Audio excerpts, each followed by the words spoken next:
It's just you and me, girl. We're live. Just you and me. And I am just so grateful to just be one-on-one. Like we just did a live a couple weeks ago and we had four other amazing humans that were around us. And you and I had kind of made this decision a while ago as we've talked about building the soul school and what your part would play in it. We were like, well, let's get on a live together and do this one-to-one and put it out there to these women. And we decided that today, which is 11/11, we were meant to do this at 11/11 at 11/11, but we didn't do that. But we both know that on 11/11, there's this really beautiful opportunity for us to let go of what no longer serves us and call in the energy and the dreams and the opportunities that are waiting for us. They're already ours, right? And today's conversation is really about planting the seeds for the future with no expectations of timeline. Yeah. Today is one of the biggest manifestation days in the planetary. I don't know exactly how it all works, but 11/11 is really important. And if you see repeated number ones, it's also part of, your journey and signs and signals. And I happen to have lived in two number 11 houses in my life in two different countries. And I also have lived in 355 in two different countries, 355 houses. It's wild. But these number repetitions also just give me this like, okay, you're on the right track. You're on the right track. And when I see them on my phone or on any clocks. So today is a really big day to also think about where you want to go. So I would say from a planning perspective, it's important that we put down what our goals are and where we see ourselves and what we want to have happen. And then, of course, probably the hardest part is releasing and trusting the process when roadblocks happen or things get in your way. It's like, am I really supposed to be doing that? Like having that certainty and trust. That's the work. I love that. So our purpose of today, of you and I getting on this call together and sharing with whomever is meant to be here and to see this message today, is really about finding freedom. I think you and I have talked to hundreds of women who are in search of freedom. And I think what we both know, I know now, I was one of those people who burned it all down a couple of times to try and find that freedom. And what's so beautiful about you and your story is that you have gotten to this place now where you serve and support other people and not having to burn it all down, right? To have some strategy in thinking ahead and what do you want your future to look like? And doing that in a way that actually offers some sanity, but also is very strategic. Whether they're exiting corporate, whether they're looking to get into another career, or they're looking to get into another role, you, Keri-Lynne Shaw, are this beautiful founder of, correct me if I'm wrong, the salary bump, the career bump, the exit bump. I mean, like you help people strategically in all aspects of their professional, and you also sprinkle in the personal aspect that kind of goes along with that too. Am I correct in all that I just shared there? Yeah. Well, first of all, we don't shut off our life when we go to work, right? So what serves us professionally also needs to serve us personally. And I think a lot of people don't necessarily know that when you go to school and you study something, you study maybe what your parents said, this would be a good idea. I mean, I have people who call me like, Kale, I've been an accountant for 25 years. I hate accounting. My mom was an accountant. My dad was an accountant and I'm an accountant and please help me blow up my whole life. And so people come to these realizations at different stages in their life. But I am such a believer that if you get to focus on what you love, what you're really good at, and how you want to impact the world. And hopefully it's something that the world also needs.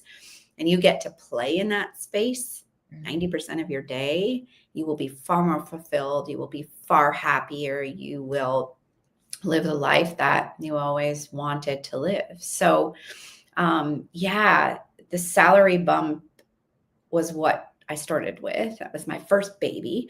And then it turned into the career bump because people weren't quite ready for the salary negotiation part yet. So then, my clients are the ones who actually created these other children. So I met them where they are and where they were. And so, yeah, so the career bump came, and then I was helping people negotiate exit packages as part of any kind of career transition. And people don't realize that they can proactively ask, which then gave them leverage and leeway to go figure out what they wanted to do next. Not be maybe in toxic environments, or instead of retiring, raising your hand for a package. And when I helped a woman negotiate $2.3 million, that was when I was like, oh, there's another bump here. And that then has turned into 42% of my business has become exit package negotiations. My clients float in between all of my different bumps, if you will, depending on where they are.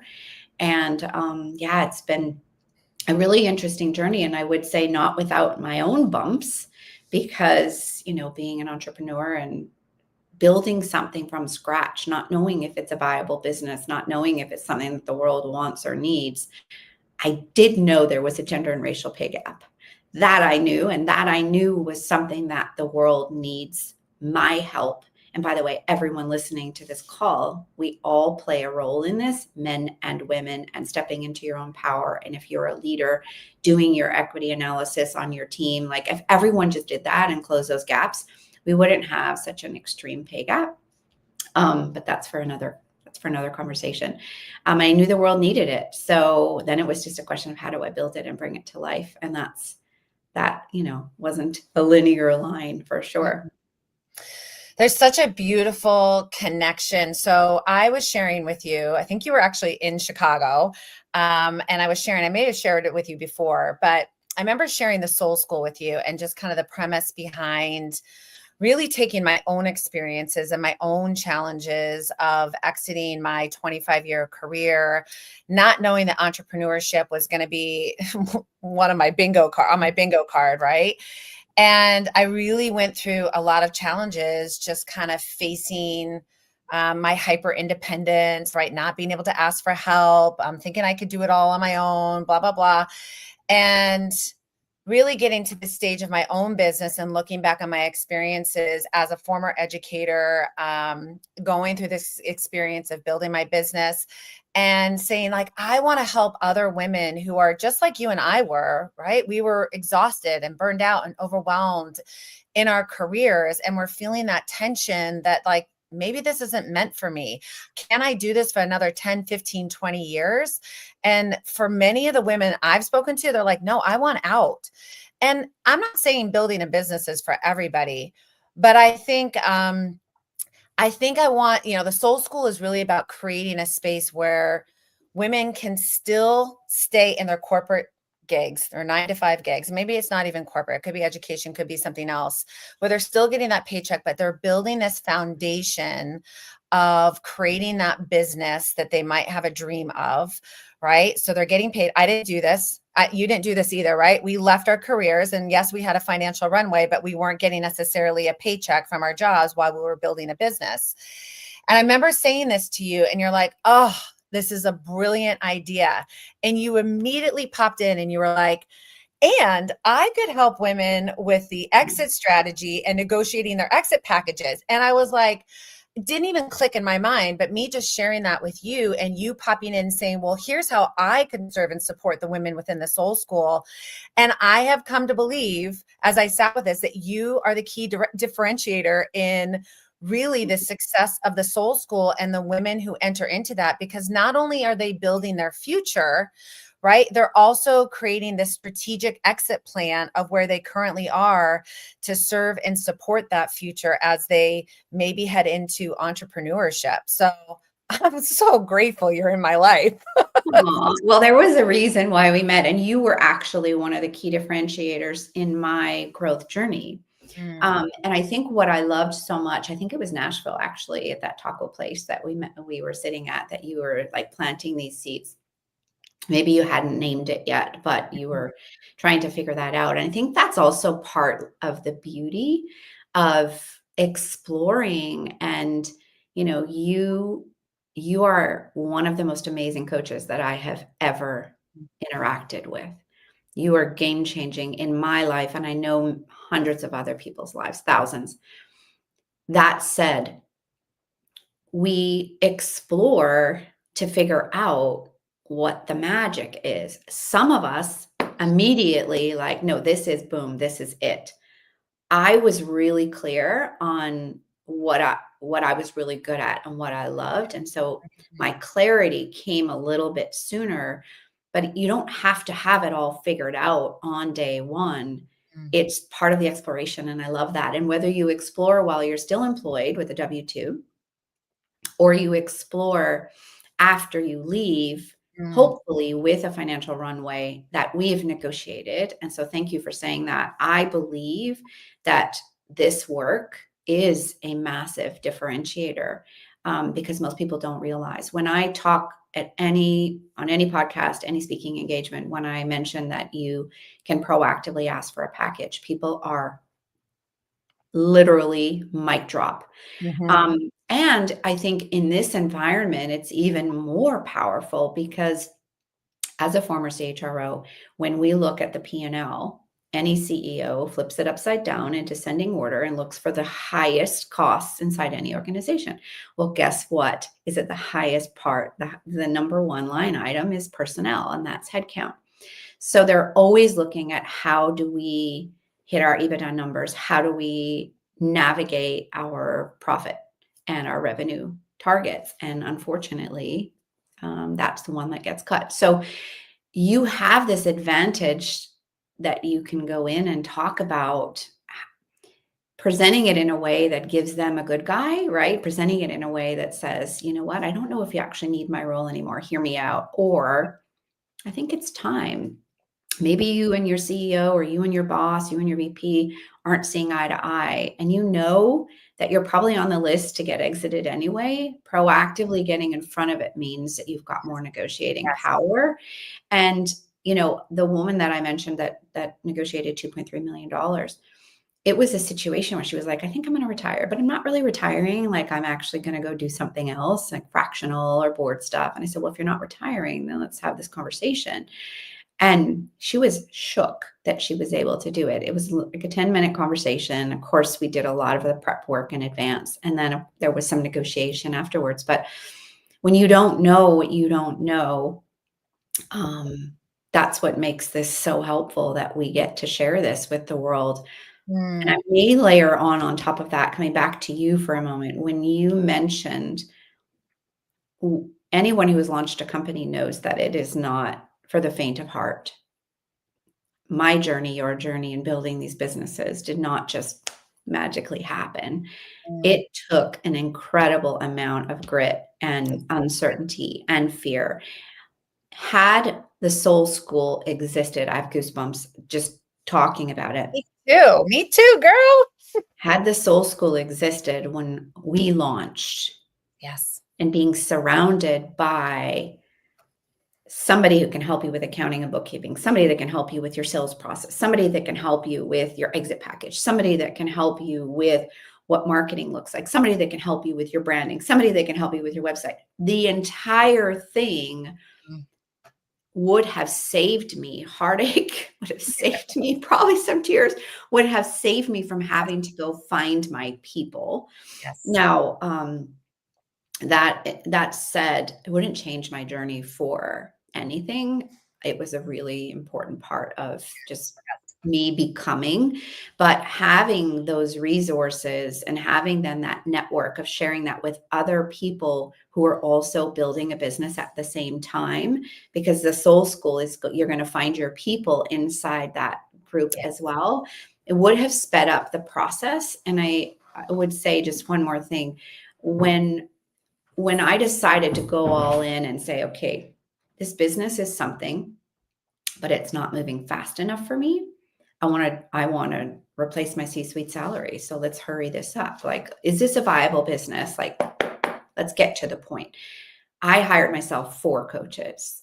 I invested heavily. Okay, one was a hormone coach, navigating menopause, no joke, but I tell you, that was a big part of, Yes. Yes. the rabbit hole and the 3 in the morning and not sleeping and my cortisol and my hormones being all over the place. That was a very big part. I hired a trauma coach to release a trauma from 20 years ago. That was something that my body was carrying. I hired a business coach, and I hired you.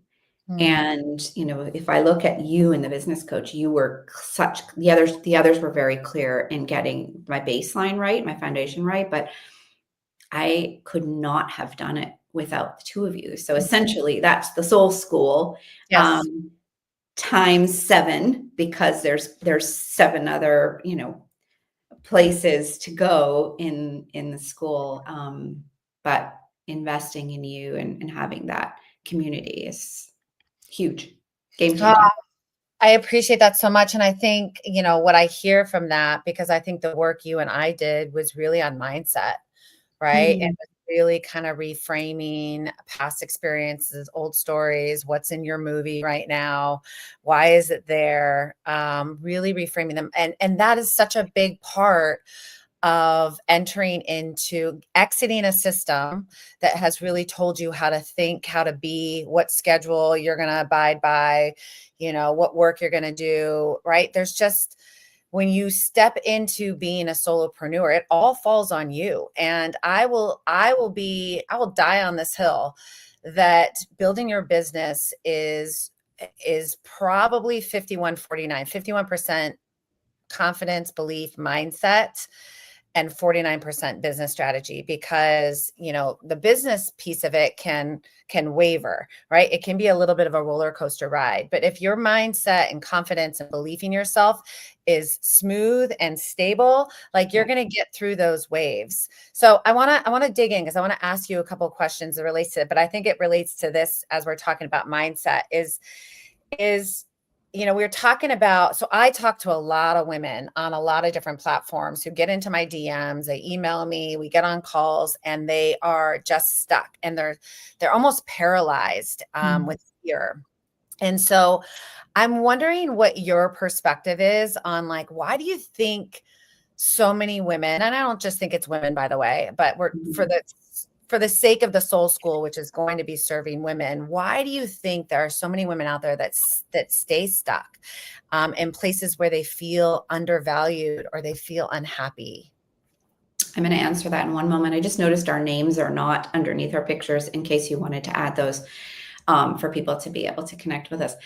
I think, Renee, like anything, I think it's fear that Mm, gets in our way. And I think limiting beliefs generally. And I think um, staying stuck. So, first of all, it takes a great amount of courage mhm. to do anything that is outside of societal norms, of perhaps what is expected of you. I might disappoint someone. What if I fail? And I think the what if I fail, if I look back at my career in from where I started to the C-suite, my definition of success was title and money. Yes. And I did very well. And I think, I made it as far as on the corporate side, as I had never really imagined that I would get there, but it was like, okay, I kept moving, kept moving, kept moving. Um, I There were times where I doubted whether or not I was a good enough leader, whether or not I would say the right things, whether or not, um, my voice was heard. So there was definitely things throughout my career where I would doubt myself, but it wasn't as extreme as doubting myself Mm, now taking this leap.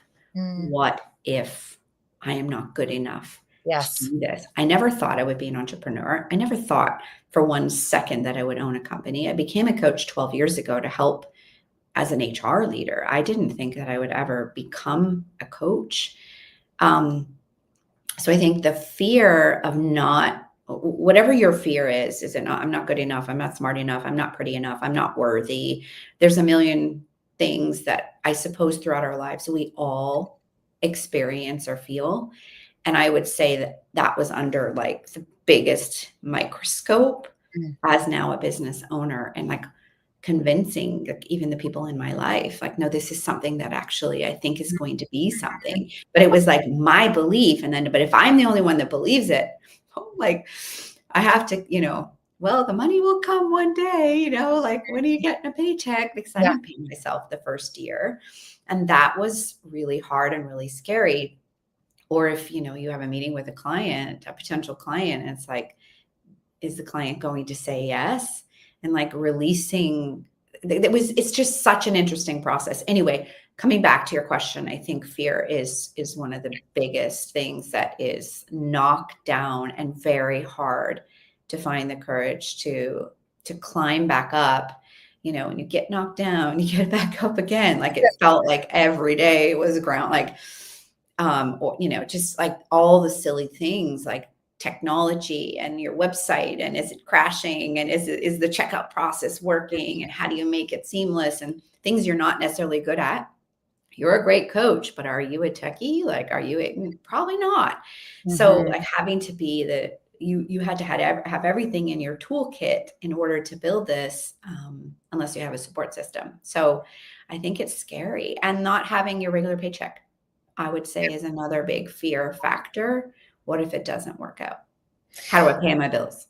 Yeah. And well, let's just tap into that. What if it doesn't work out? Right? That question alone is the reason why so many people don't step into what their hearts are probably telling them that they're ready to do. Is what if it doesn't work out? And, reframe, what if it does?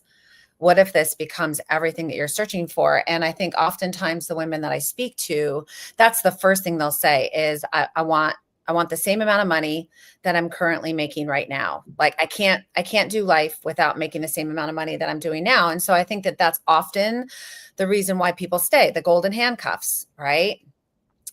But when we get really, like, when we dig into like, what is it that you're really searching for? Right? Because money is front and center, like that title, all of that has been wrapped up in a little, in your little bubble for so long, you can't really think beyond that. And I think that's when like you work with a coach or somebody who's just, even for 30 minutes on a coffee chat, it's like, what are you really searching for? And often what I hear is freedom. I want to feel free. I want to have the flexibility, and I want to feel fulfilled, right? I keep saying those three words over and over again because that's every woman I have talked to, there's some version of that. That's what they're really searching for.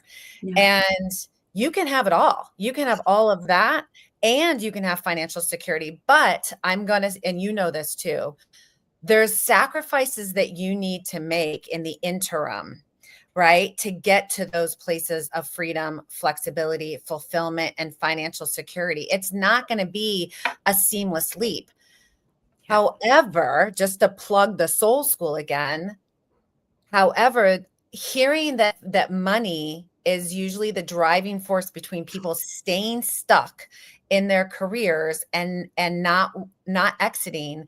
It's why I was like, well, this makes perfect sense, is to create a space for people to enter into while they're still getting that corporate paycheck. Bring somebody like you in who's going to help them with their exit strategy and plan ahead and plant those seeds.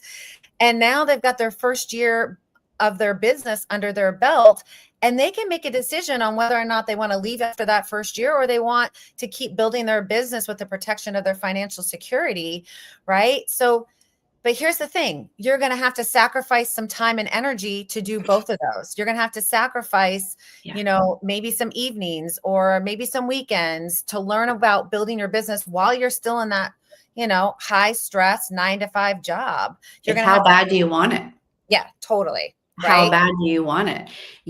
I would just add on to that, whether you are starting a business, a side hustle, a full-time job, a new business, whatever, if you don't have a 12-month runway in today's environment, with the way that layoffs are happening, you aren't serving yourself well. It would be my number one action to take right now. Whether I help you with a negotiation and an exit, that's not guaranteed.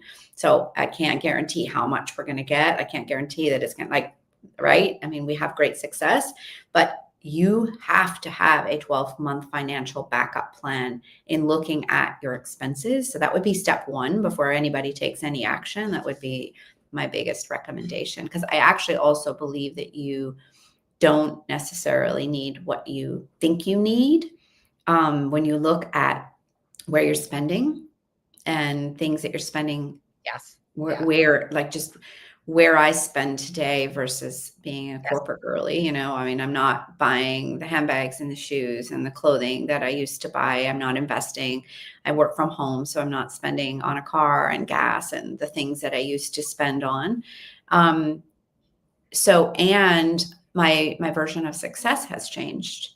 My definition. So you talked about the 3 F's, the 4th F being financial. That is still important to me, by the way. And I think there was a part of me that felt guilty about that. I had to do some work on my relationship to money. Like, I can still want to be financially successful, and that is okay. I don't have to be embarrassed about that or ashamed of that.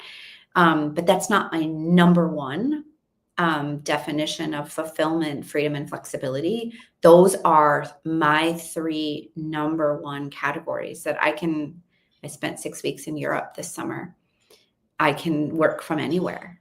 Having that flexibility and freedom is such a gift that I totally underestimated being in corporate. Think about how I raised my daughter, and I spent my entire corporate career when I was raising her, like the sacrifices that I made in corporate that I would have today in getting her off to school and picking her up. I was never home for either one of those things. And, looking back, and I don't regret any of it. It was the experience that I was in, and the time we didn't have the same tools that we have. And when I started, we didn't have laptops when she was born. So like, if she had a sick day, I was devastated. So the world has changed, and we have access to so many more things today. I would just say, don't be shy to ask for help, and don't be shy, and go find your people in your community and find the people that can help you. Ask these questions, even if you're just exploring. I don't know if I want to do this, but I'd love to meet other women that are doing it and get inspired. That in itself could inspire you as a leader. It could inspire you to say, I joined the Soul School and I don't want to do that. Business ownership is not for me. Well, you're still going to learn something from that. Yes. And that then solidifies, okay, so now if I stay in corporate, what do I really want? And is it this industry? Is it more an industry that's more aligned, or a company that's more aligned to my values? So you will still get something out of it. 100%. I love, yes, because here, you've heard me say this, life is an experiment. We are living in a science lab, and how you go and experience and experiment with life is on you. If you choose to stay in the safe zone, right, where you can predict every outcome, you're probably not going to meet your greatest potential, what you're here to do, right? So kind of getting out of that box and being able to have some people that help you take those risks and face that uncertainty is really powerful. So I want to come back to kind of a little bit more of what you do. I want to hear, what do you feel like are some of the mistakes that people make when they leave their jobs? What do they forget to do? Well, first of all, I think they let emotion take over. I can't tell you how many people reach out and just say, like, my boss is the biggest jerk on the planet, and I have to get out of here. Or I'm on a PIP and my boss is not giving me any clear direction, or like, my company, I don't align with their values. It's a massive values conflict. I've been in those situations. So I think the emotion of, I want to give my company the big FU, like, this is sometimes that driver then gets in the way of you having that strategic roadmap and strategic conversation. There is a strategic way to do this, and this is what I guide people to do. So if okay, let's temper it down. Let's take it down a couple of notches. If we were to remove the emotion of it and we look at this rationally, what are our options? what is appropriate to ask for, what is an appropriate runway for someone of your level and your tenure, and let's map this out. And then we map out a beautiful conversation that they get to have with dignity, with grace, and with a high level of professionalism.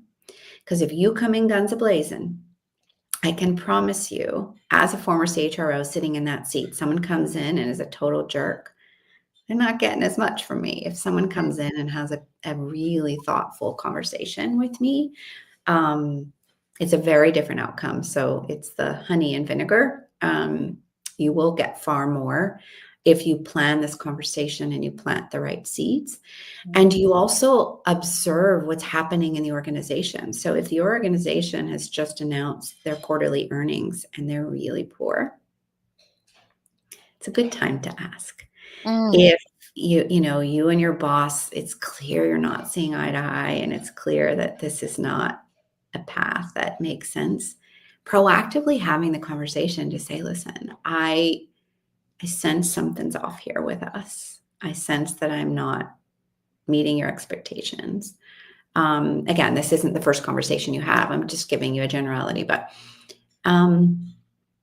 let's talk about where we go from here. Like, you also take the anxiety out of the room when you have this lovely, that's not a lovely conversation, it's a hard conversation, but when you present it in a way that is a win-win, you've just taken a lot of stress off your boss, who's probably going to end up firing you anyway, or is trying to get rid of you somehow. It's like, oh, great, I don't have to fire her. That's so good. You would be surprised at how beautiful these conversations. I would tell you a really funny story. So the woman that I mentioned that negotiated $2.3 million, her husband was adorable throughout this entire process. And after everything was said and done and she left the organization, he's like, okay, so I've printed off the 7 steps of grieving, and I think we should sit down and go through them. And she's like, honey, I'm not grieving. Because she was in the driver's seat of that conversation, which, by the way, she was going to end up getting terminated anyway. It all came out in the wash and an email, doesn't matter. She got to do this from a place of absolute power. She grabbed the wheel, sat in that car, put her foot on the gas, and went. So because she came at it from a place of being in the driver's seat, and the coaching and the scripting and everything that we did to prepare gave her such confidence. I could read you some of the text messages. And it's like, Kale, I've never in my life felt so free. I've never in my life felt so confident. And when her husband was like, let's go through the steps of grieving so we can process this. She's like, hell no, I don't need to do a glass of champagne, please. So, and this is one story. It happens to be the most successful one that we negotiated, but there's been others in the millions. And others that just, here's a 12-week runway, get me the heck out of here, and they're happy as a clam. So it depends on your level and your tenure. She happened to be highly tenured and at a higher level. But when you get rejected and you get terminated, it is a process for people to go through. It's a blow. It's a blow to your ego. There was some ego work that she had to go through anyway, because releasing that title and, her long career with this company. So there is some ego work that you have to, who am I now that I'm no longer with that company? I went through that leaving BMW. It was such a recognized brand, one of the top 3 always in the world. And I had such great pride being the head of HR there. And I remember the ego adjustment to no longer being tied to that organization. It took me a minute. And then, of course, leaving corporate in general and saying I'm a chief people officer or a chief HR officer. I had great pride in that too.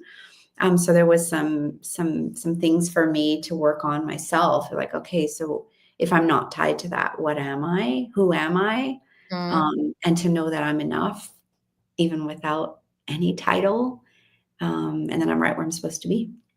I think that's a beautiful tie into my next question for you, because you're talking a lot about identity, right? And I think this next question of how do women start negotiating from a place of power and not fear?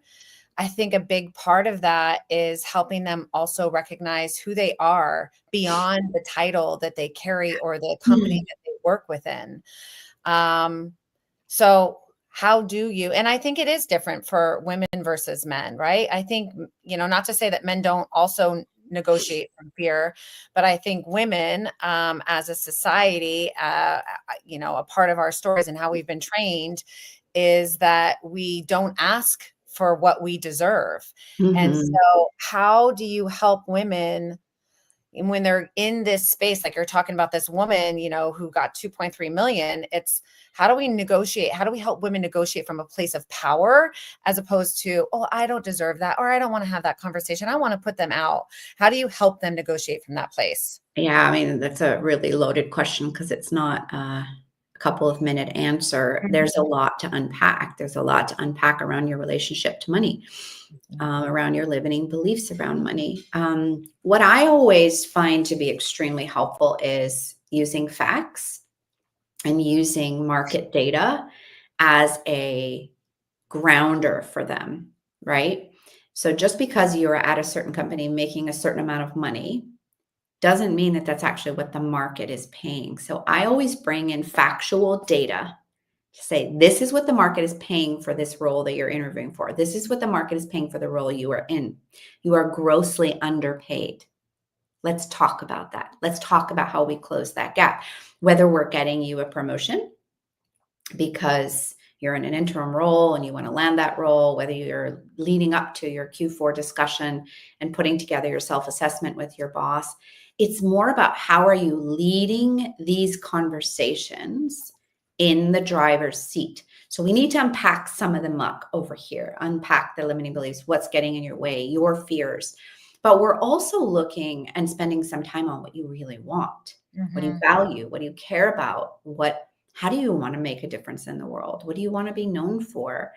What does the world act like? What is it? And asking, I always ask clients these 3 questions. What do you love? What are you really good at? And how do you want to impact the world?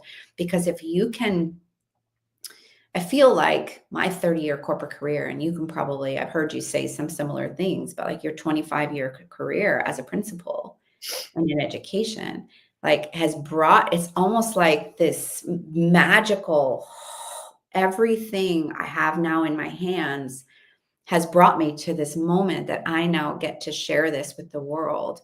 And I am grateful for every single one of those missteps, those mistakes or failures, successes, wins, challenges. Every one of those things brought me to this moment. And so everyone has that story. And helping you align also gives you greater confidence. So if I know I am working in pharma and that is against my value, use whatever industry you want, helping you align to an industry that is really lights your fire and you can make an impact in, that is super helpful. So unpacking those 2 things before we figure out how to put you in the driver's seat, that is huge. Of course, I have sat in that chair from an HR perspective. Statistically, 87% of the time that you negotiate, the answer is yes. And people don't know that. So people think, I can't negotiate because they might take the role, they might take the job offer back from me. I can't negotiate because I'm not worthy. If I negotiate, they might think I want the money more than I want the job. I can't negotiate because the market is so difficult. We unpack all of that garbage and we bring stats. We bring statistics, which is less than 30% of women are negotiating. That number is in the 20s for people of color. Those are highly unfortunate stats when 87% of the time the answer is yes. If you knew you were leaving between $1 million and $1.5 million on the table as an individual, anyone listening to this is what you're leaving over your career by not negotiating. That's creating generational wealth. That's creating a retirement for you. That is not greed. That is these are real dollars. Katika Roy is a economist who writes for the New York Times. She's amazing. Those are statistics that she has brought to the table, they're very real. So everyone who you're negotiating with is expecting you to. So we ground to facts. We unpack this crap over here. We help you to be able to walk into that conversation with confidence. We help you frame the conversation as a win-win. I thought negotiation was like the legal shows I watched growing up. There's a winner and a big loser. And I thought, oh, negotiation is so ugly. And oh, I can't negotiate. I have to prove myself first and all these things. So we unpack all of that and prep you for a beautiful conversation. But it's not a flip of a switch. Yeah, just as you were talking, I was just thinking there's so many, again, I'm focusing on women because that's what who the soul school will serve. And I think it's more dominant in that gender than it is with men. But I just think like how important it is, and I see this with even the clients that I work with, and I get to coach, is, sorry, my overalls were unbuttoned here, is how important it is to have somebody kind of holding your hand as you're entering into these conversations, right? For me, it might be talking about somebody who wants to leave their career, or maybe is having conversations with their partner or their spouse, like speaking their truth, right? That's really like the stepping into the power, is like learning how to speak your truth and speak up for yourself. And sometimes you need somebody who gets it, like, and that's why the soul school I think is so special, is because we've got all these different coaches, right, that help you in different aspects of your life, whether it's the mindset, which is me, whether it's negotiation, right, and exiting your negotiation or your exit package, or it's finding clarity, or if it's finding your content messaging, like how you show up online, or your sales process, right?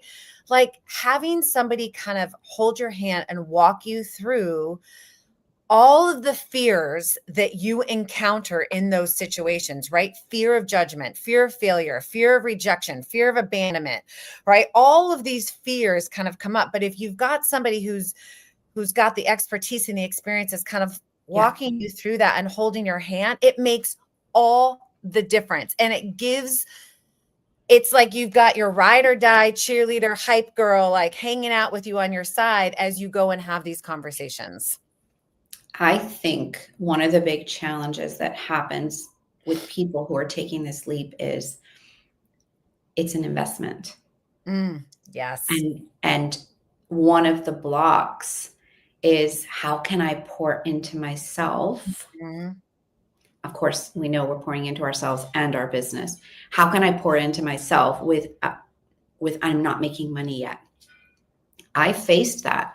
And I remember the 4 coaches that I invested in, it was no joke in terms of financial investment. Yep. And I remember having conversations with my husband about it. And he was like, you go all in. Go all in, because you need to figure this out. And the sooner I can figure out if this was something that I actually really wanted to do, the sooner that I could like either soar or move on to whatever was next. And I am so grateful that he convinced me to go all in. Mm-hmm. I think, my typical self would have been like, take baby steps. But I got to a point where I was exhausted. And I don't, what you're serving people is, they don't necessarily need to get to that exhaustion point. They might, right? Because there's lots of ups and downs, and there's rock bottom, and there's like, everybody goes on their own journey. But I invested at the right time. But if I had invested a little bit earlier, I would have probably saved myself some heartache. But I'm so grateful for everything that I went through. But investing in me, and I would say the only way that my business has been successful is because of the investment in me. Mm-hmm. And that was the work you and I did. And that was learning to speak my truth and not blaming others for what's happening around me, holding the mirror up. My baby was ugly. I did not realize how ugly it was because I thought it was everyone else's fault, but there was some stuff that I had been holding on to for years, years and years and years, probably even back to childhood, that I didn't realize. And that work was some of the most powerful work I've ever done. And that work continues, whether you are my coach still or not. Yes. I get to continue that work through Kabbalah, through other spiritual practices, through Reiki, through things I had never heard of before, through continuing to look in the mirror and know what my triggers are, know learned responses versus reactions, knowing when I get triggered, what I can either go this way, the old KL. And I didn't say I reacted in a terrible way, but, like I internalized a lot of it. And then I would doubt myself and I would, go through whatever. I've learned to respond in a different way and recover much quicker than I ever did before. That is the game changer, because I can do a little bit of work. I can dance around it, and then or I can go all in. And I think the going all in was the part that was the most magical of this whole experience. Yeah, I think that's another barrier. It goes back to money, right? I think that's a huge barrier for all of us, is that we can invest in everybody else. I mean, how many mothers out there invest thousands and thousands of dollars in their kids, right? On the shoes, on the sports, on the after school events, on the clothes, on whatever it is. Like, we can pour all of this money into everybody else, and we forget about ourselves, right? And what you're saying out loud here for so many to hear is that when you decided to, and by the way, kudos to Reiner, your husband, for being that encourager and that support, because I also hear from a lot of women who are like, my partner doesn't understand, my spouse doesn't understand me wanting to go in, and probably is judging me a little bit, right? So for well, Reiner, let's be clear. He was also hoping that the money would come. And he just happens to have opened the door. Renee, just give you a huge kudos, Reiner. He was also interested in me speeding up this process to say, okay, like, is this viable business, or are you going back to corporate, honey? Like, let's figure this out. So there was probably a little bit of motive behind it, but yes, to his support, to his credit, like, my business coach cost me thousands and thousands, and I still have him by my side a year and a half later, and I will probably always have him by my side, because every week it's something new and it's fresh, and I'm continue to grow my business every year. And having him as a spitball partner, having him to give me ideas, best investment. And when I was looking at my expenses this year, Reiner was helping me, structure it. And I was like, okay, so let's talk about Steve Noodleberg, shout out, favorite. He was like, you are not looking at your expenses. You are not releasing Steve.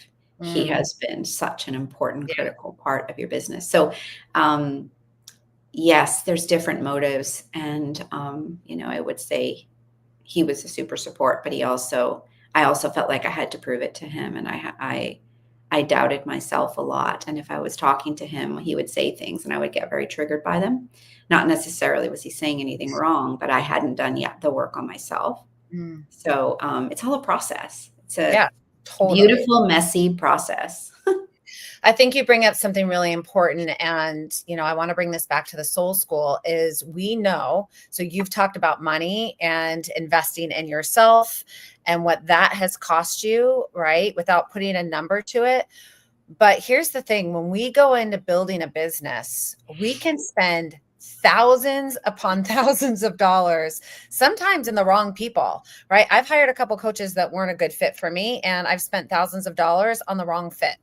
And, when you look at the business as a whole, it's like you become a marketing, you have to know about marketing, you have to know about sales, you have to know about social selling, you have to know about systems, right? And then you get your CRM set up. You've got all of these different aspects of your business. And honestly, it's like you could go out and spend thousands. When I say, like, I think I did a poll a few weeks ago on LinkedIn and asked, like, in the last 3 years, how much money have you spent on your business or investing in yourself for your business? And I think 40% of the respondents said 20 to 30,000, right? I don't know where they were. So they might've been in the third year of her business. Yeah. But it's true. It's like when you go, it's like you think you can do this stuff on your own, but if you want to move faster, you've got to invest in yourself. Yeah. Right. And the Soul School is really meant like, so I've been in this now for a few years. I've built this beautiful community. You and I have both built this beautiful community online.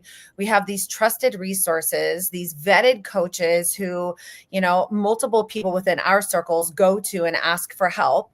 And now bringing them into a space where you don't have to go out and vet your coaches. You don't have to, it's all within this trusted community with a group of women who are in the same journey as you and are walking alongside you, not just as coaches, but as other women who are still in corporate and still trying to build their business, right? That's an important component of this too, is that you're not alone. So when you're talking about, I'm really worried about money, or I'm really worried about having this conversation with my boss and trying to get out, it's like, well, all of these women are also navigating similar experiences. Or I don't have a spouse who's encouraging me or supporting me, in this venture. And I guarantee there's going to be other women in that community who's like, I'm with you. Right. And we have these open and honest conversations. So now, like this, I'm getting pumped up even more as I talk about this, right? It's like the Soul School is basically, I am creating something to hand this on a platter to all of these women who are like, I don't want to be stuck anymore in a situation that doesn't serve my soul. I know that there's something greater out there. I want to learn how to believe in myself, how to know that I've carried all of these beautiful strengths and skills from these experiences I've had in my corporate career, my W-2. And you can carry those into building a business on your own. I'm not, again, building a business isn't for everybody per se, but it's for a lot more people than they think it is.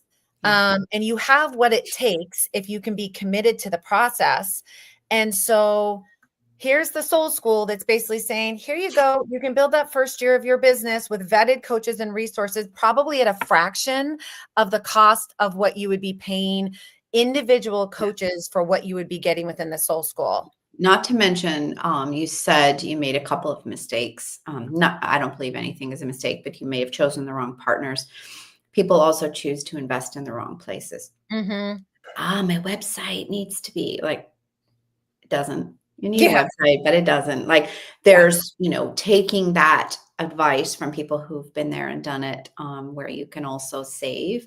You mentioned a really important word, and I have to come back to it because I did not realize how important this word was in my entire corporate career. And that word is community. I actually only had a corporate community. I had a BMW community. I spent still repping my favorite brand. My entire life, my husband works for the company. I worked there for 12 years. Our entire community was BMW.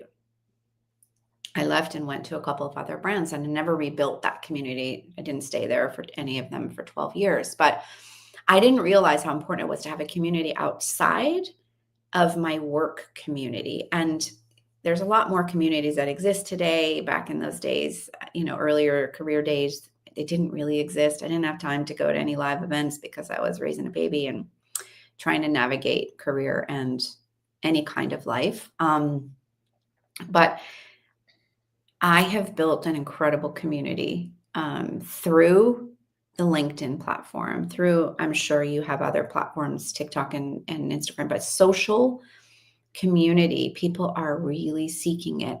And another stat I think people should know is that 80% of jobs, and I would also say opportunities, clients come from networking and becoming one as part of being a community member.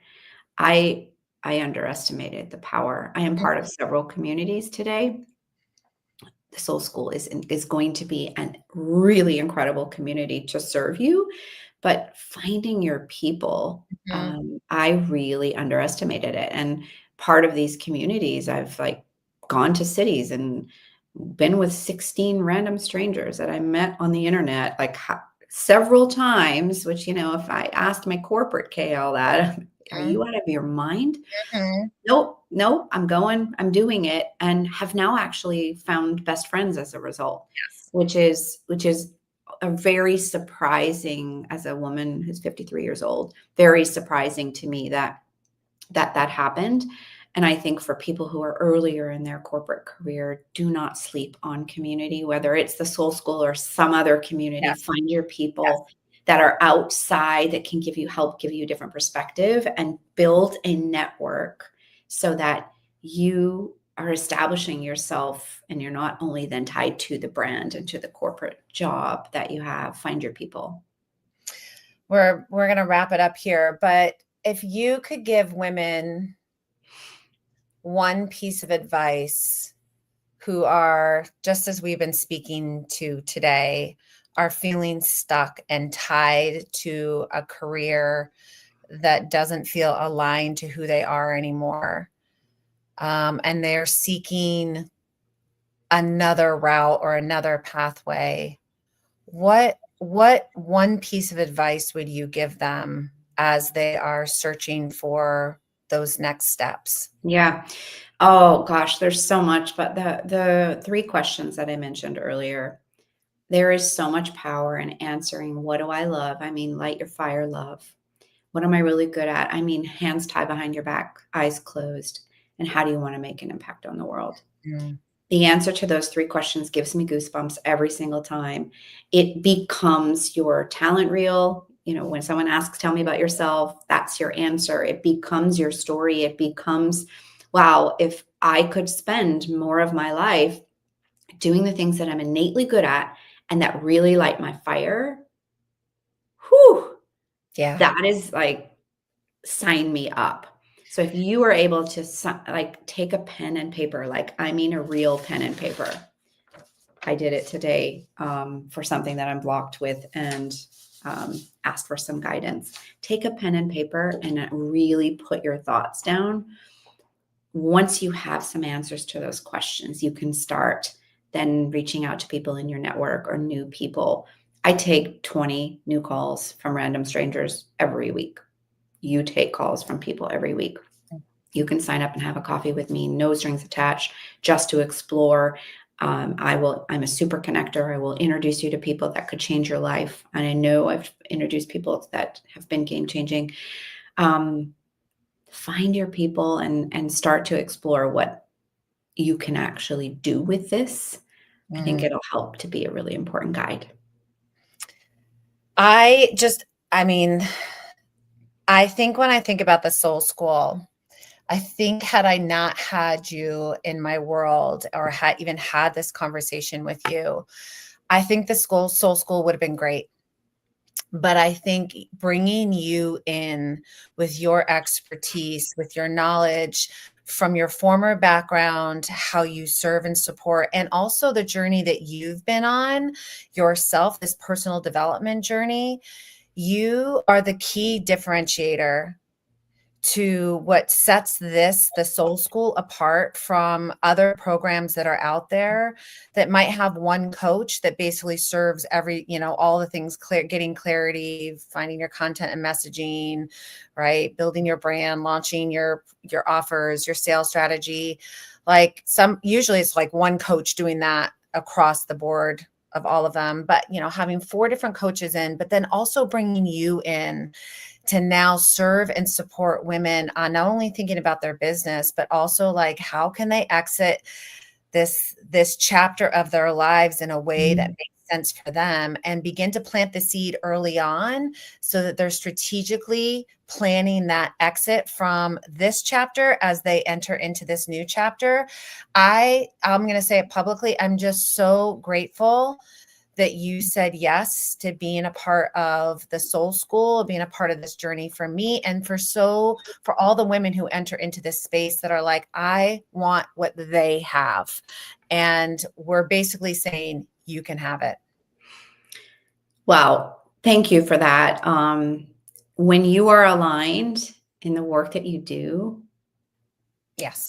this is what happens. Yes. Again, I didn't predict this. I just said yes, and I just dove in, and explored. But I really appreciate you saying that. I'm also such a big believer that we are the CEO of our life. No one is coming to save you. No one. And the sooner you take the keys, get in the driver's seat, the sooner you can make magic happen and go change the world, go impact the world, and create the life that you want. It has to be up to you. Yes. Everybody, Keri-Lynne Shaw is without a doubt a master networker, and she just said, go book a coffee chat with her. Go to her featured section on LinkedIn and book a coffee chat with her. It will be life-changing. You can do the same for me in my featured section, but if you're interested in the Soul School, go to my featured section. You can sign up for my newsletter. You can also book a call with me. I'm happy to talk to you a little bit more about what that will look like. And we're getting ready to launch the Soul School in just a couple of weeks. And starting in January 2026. So I'm excited to have you on board. I'm so excited about me finally getting to a place where I'm like, oh, I can bring all of my experiences together and now serve that on a platter to all the women who are before us, who want what you and I currently have created for ourselves, which is feeling fulfilled, having the flexibility to operate our lives the way that we want to, and to feeling free. And man, I'm so thankful and so grateful for that and for you. So with that said, thank you for being here. Thank you for having me. Good luck, everybody. We're here for you.